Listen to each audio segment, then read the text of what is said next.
Finding peace after 33 years in service. Yeah, that's that. That's that. Oh, this was going to be like this. No, that's all right. Greg Longfield did 3 active tours in Iraq. My job was to go out into the city of Baghdad, South Baghdad, and find out the needs of the Iraqi people, the government, building government. He was part of a civil affairs unit working in an urban environment. So you're in an urban environment, so a lot of IEDs. I got blown up 4 times by IEDs. One was a direct hit right outside. So from that, I got MTBI, mild traumatic brain injury, hearing loss. But you know, the next day you're right back out on a patrol. He did 18 months during his first tour in 2006. When he returned back to Wareham, he struggled with feeling at home. I sit right on that couch right over there, and I sat in that couch probably for 6 months straight and slept there, you know, watched TV, raged at the TV, screamed at the TV. When we're speaking about post-traumatic stress, what was that stress? What were you remembering? What were you recalling? It's not remembering stuff. So here's what it is. I'll say it's a drug. You're on adrenaline, and you're jacked up because you're on so many patrols. You're jacked up the whole time. You're hyper alert.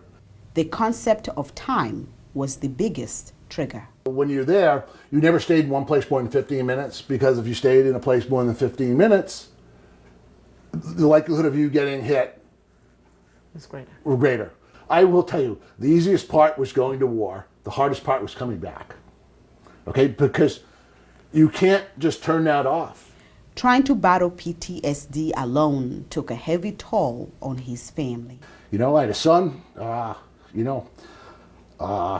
who wanted to be his dad, and I was treating him like a soldier. I was yelling at him, screaming at him. I had a daughter who my daughter didn't even know me. And after coming home from his second tour, it was clear that he needed to seek some help. I was seeking help at the VA up in Hyannis, and they told me, hey man, you need to get a hobby. Your hobby cannot be sitting on that couch, raging at the TV. And a hobby he found. So, there's which stencil would you like to do? Look at you. I think definitely this. This is pretty. Okay, so. Oh, I would have to say you didn't have to, but. No. Making wind chimes from donated and recycled wine and spirit bottles. Watched every YouTube video in the world, how to cut glass.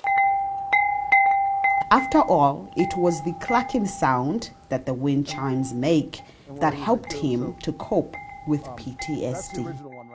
So what about the wind chimes? You said when you were listening to it, you understood, I'm alive, I'm home. Right. It grounds you. It grounds you. It lets you know that,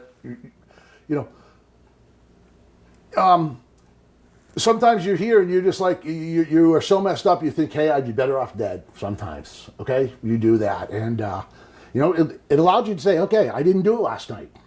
I didn't do anything stupid. I'm still alive.